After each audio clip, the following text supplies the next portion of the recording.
say. So, 61a. Oh, dumb. With regard to one who consecrates his... Wait, there was a little sentence above. The Yeah. Gemara comments, with regard to consecrated property, we learned in a Mishnah, with regard to one who consecrates his field during the time of the Jubilee year, in an era when the halachot of the Jubilee year are observed, if he wishes to redeem it from the temple treasury, he gives 50 silver shekels for an area that yields a chomer, a core of barley seed. If the field had crevices, deep fissures in its surface, 10 handbreadths deep, or boulders 10 handbreadths high, they are not measured with it in the Oh, calculation good. of land that requires redemption.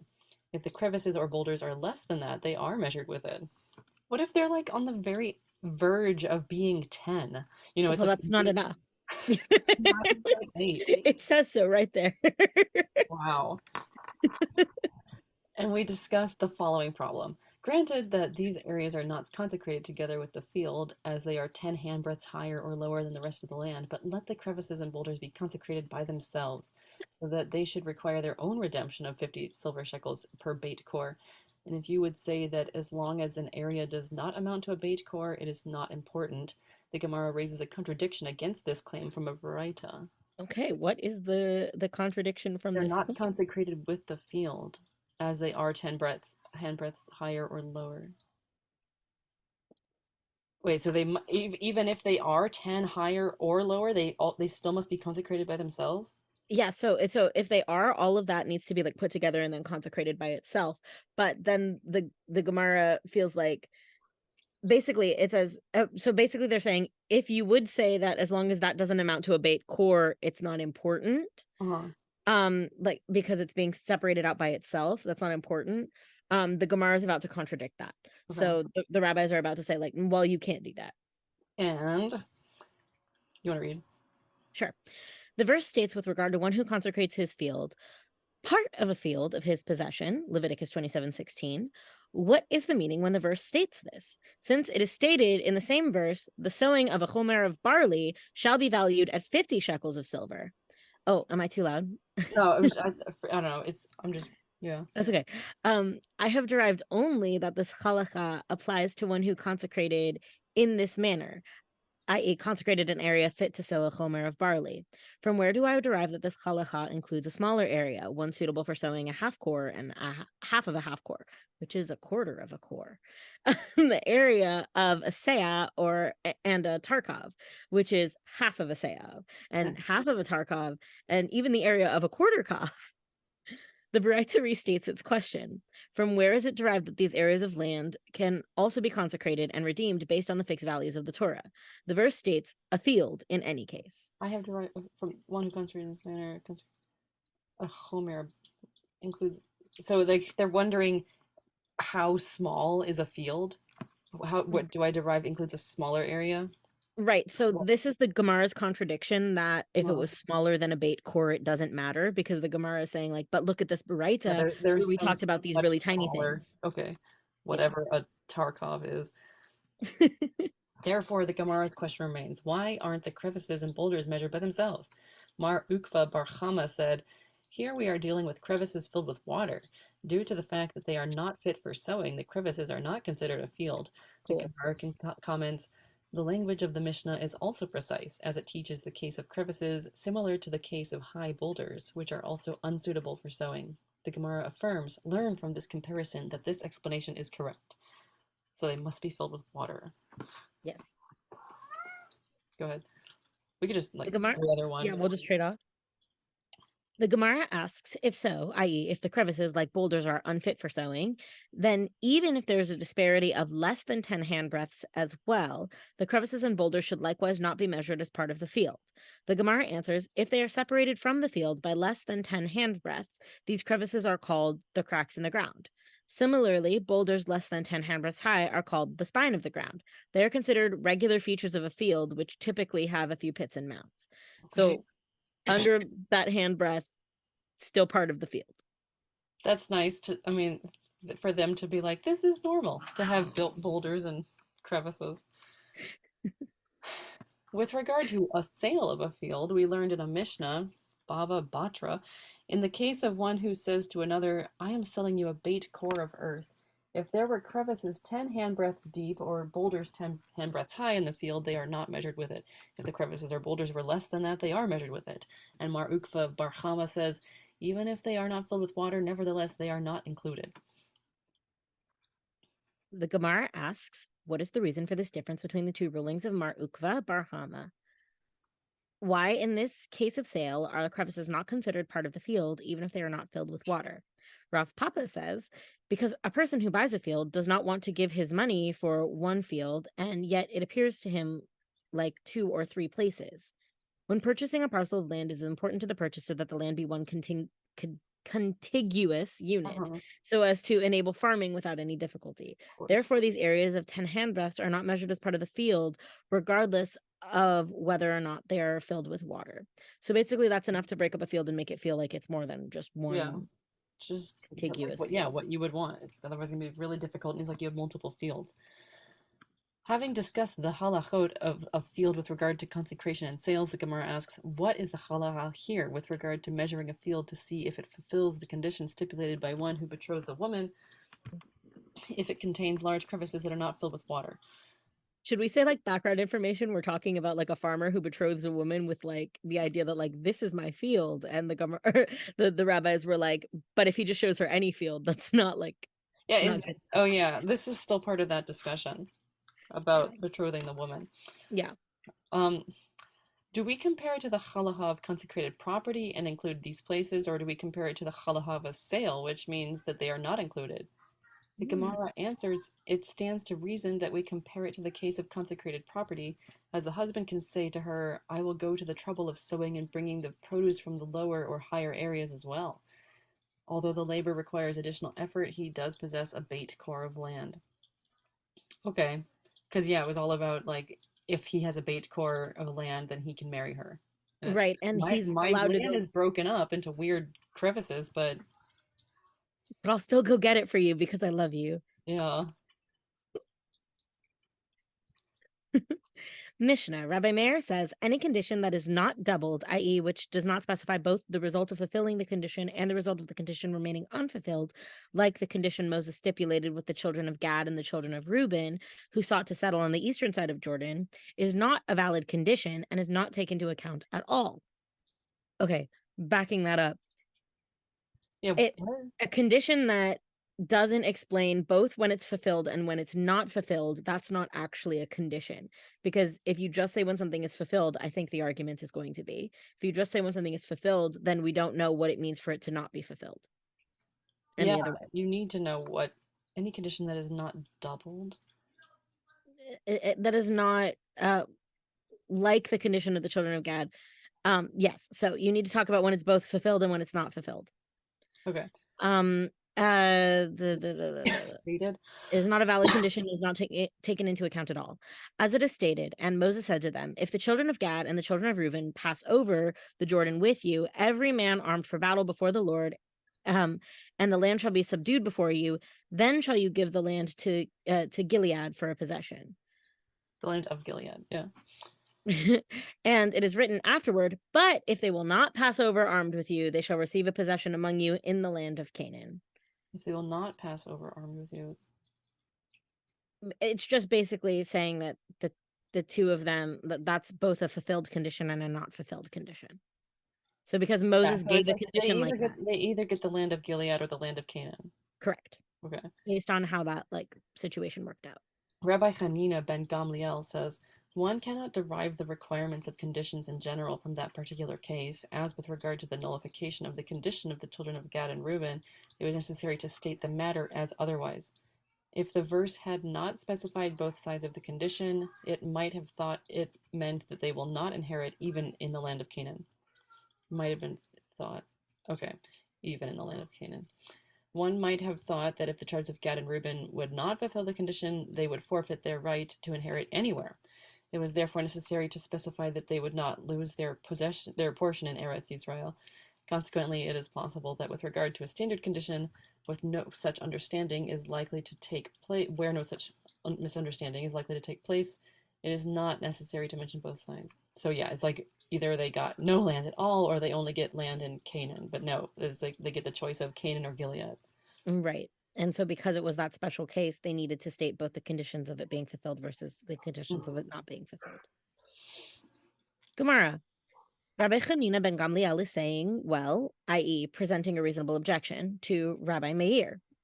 He apparently refuted Rabbi Meir's opinion entirely. How would Rabbi Meir respond? The Gemara answers, Rabbi Meir could have said to you, if it enters your mind that the verse does not come to teach the requirement of a compound condition to stipulate both positive and negative outcomes, let it merely write, but if they will not pass over, they shall receive a possession among you, which could indicate that they have a portion of the land. This verse actually proceeds to state in the land of Canaan.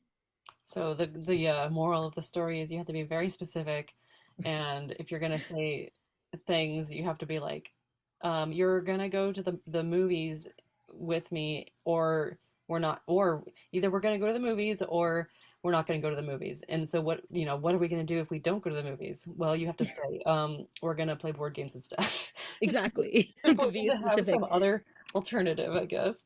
Yeah, because otherwise the verse might come to teach us that you don't get to do anything if you Or don't go like to the maybe you never get to go to the movies again.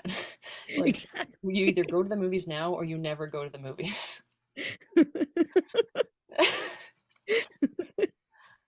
61b.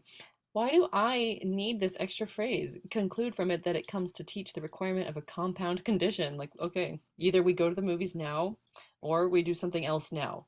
But that doesn't mean that we'll never ever go to the movies again. And Rabbi, And Rabbi Hanina ben Gamliel says, if the merciful one had not written in the land of Canaan, I would say the requirement, they shall receive a possession among you, is referring to the land of Gilead. This land must be shared with the other tribes, but they would not inherit the land of Canaan at all. The Gemara asks, and how does Rabbi Meir respond to this claim? He maintains that the expression among you means anywhere that you have taken possession, including in the land of Canaan. Therefore, the subsequent phrase, the land of Canaan, is superfluous and serves to teach that the condition must be doubled. So oh, he's just doubling down and he's saying that's that because among this you. condition is superfluous, it meant that we needed to have something that states both the positive and the negative when it's fulfilled and when it's not fulfilled. Yeah, among you. Well, because others but no one else had possession of what's the other word? Gilead, right? It was just the ones that stayed outside. Correct, I Okay. think. Well, in a way, it does seem superfluous then, because no one Yeah. else was out there. It is taught in a Baraita with regard to the issue that Rabbi Hanina ben Gamliel said, hear a parable. To what is this matter, i.e., the condition of the children of Gad and Reuben, comparable? It is comparable to a person who was dividing up his property among his sons and said, my son so and so shall inherit such and such a field, and my son so and so shall inherit such and such a field, and my son so and so shall give 200 dinars and inherit such and such a field. And if he does not give the money, he will inherit a part of the remainder of the property with his brothers. That's not fair for that son? He has to pay to get his inheritance. And what's causing? Oh, Exactly. no, go ahead.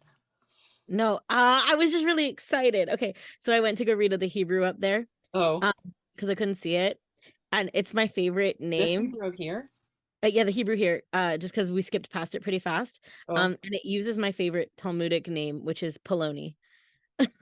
That's just the name for so and so is Poloni. oh, like bait plone. Oh yeah, that's right. I'm now I see it right up here too. It says Plonit. So, Oh, right here. Yeah, yeah, my favorite. yeah. I think that we should always call someone Plony Cloney. bot Plony, and I Bait think it's Cloney. hysterical. Yeah, Cloney. So, what was the question? If he does not give the money, he will inherit a part of the remainder of the property with his brothers. Mhm. What causes the last brother to inherit a part of the remainder of the property with his brothers? The father's double formulation of the condition causes him to inherit in this matter. It was therefore necessary for the father to state both sides and explain what will happen if the third brother fails to give the money. Had the father not repeated the condition, upon failing to give the 200 dinars, the son would not have received any portion of the property. Had the father not repeated the condition, so he's gonna get a piece of land even if he doesn't pay. So had he not, he wouldn't have gotten anything, even if he had paid. Okay. The Gemara asks, but the parable is not similar to the Mishnah, as there the Mishnah teaches, it might have been thought if it meant that if they do not fulfill the condition, they will not inherit even in the land of Canaan, and certainly not in the land of Gilead. This apparently indicates that the double formulation is also effective for them to inherit the land of Gilead with the other tribes. Otherwise, the children of Gad and Reuben would not receive any part of the Gilead either. Okay. Or do you want to see the Hebrew? Okay. No, it's fine. Okay. Um, and yet here the Baraita teaches what causes the last brother to inherit a part of the remainder of the property with his brothers. The father's double formulation causes him. This apparently indicates that the double formulation is effective for the rest of the property, whereas he would have received that portion in the field linked to the condition in any case. According to this reasoning, the children of Gad and Reuben would have been granted a portion in the land of Gilead even without the double formation. Okay. So that's what that position is saying. All right. The Gemara answers, this is not difficult. I As love when the Gemara says that, by the way. They're like, this is I not know, difficult. like, stop your dumb arguing. Here's the answer. This is not difficult, as this case, referring to Rabbi Hanina ben Gamliel's ruling in the Mishnah, was stated before Rabbi Meir said to him that the verse could simply have stated, "They shall receive a possession among you." At that stage, Rabbi Hanina ben Gamliel maintained that if the two tribes did not fulfill the condition, they would not inherit even in the land of Gilead, as indicated by his use of the term even in the Mishnah. But so they would not have inherited anything then, Yes. in his case, in his opinion. Whereas that case, referring to the parable in the Baraita, was taught after Rabbi Meir said to Rabbi Hanina ben Gamliel that when the phrase "they shall receive a possession" appears by itself, it is referring to the land of Canaan. As previously stated, Rabbi Hanina ben Gamliel responded by explaining that had the verse not stated "in the land of Canaan," one would have said that the requirement "they shall receive a possession among you" is referring to the land of Gilead. They would not inherit in the land of Canaan. In other words, even without the compound condition, they would have received a portion of Gilead, which is similar to the parable. Okay, I mean, like, nobody else owned Gilead, though. That's why I don't understand. Like, among you doesn't work in this case. Because no one else had Gilead. It wasn't part of their possessions. I think, at least. The Gemara proceeds to analyze these two opinions. Granted, according to the opinion of Rabbi Meir, who requires a compound condition, this is the reason that it is written with regard to God's rebuke of Cain. If you do well, shall it not be lifted up? And if you do not do well, sin crouches at the door. Oh, it's another However, double condition. if you do well, shall it not be lifted up? And if you, well, so it's like if you do well, but how is that double though? It's one thing or the other. If you do Well, well, that's what they meant by doubled, is that you either have the condition, you have the conditions for fulfilling the condition and the conditions by which it is not oh, fulfilled. okay, Yeah. okay. However, according to the opinion of Rabbi Hanina ben Gamliel, why do I need both sides of this stipulation to be specified? The Gemara answers, were it not for the double formulation, it might enter your mind to say that the verse means, if you do well, shall you not receive a reward? And if you do not do well, you will receive neither reward nor punishment. Oh, I see. Yeah. So, like, if you do well, it will be good. And then you Yes. leave it at that and be like, okay, what if I don't do good? Well, I guess I just don't get anything. Right. And if you do not do well, you will receive neither reward nor punishment. The double formulation of the verse teaches us that if Cain fails to do well, he will be actively punished. That sucks. There's no middle ground. No. The Gemara asks another question. Granted, according to the opinion of Rabbi Meir, this is the reason that it is written with regard to Abraham's instruction to Eliezer to bring a wife for Isaac. Then you shall be clear from my oath, if they do not give her to you.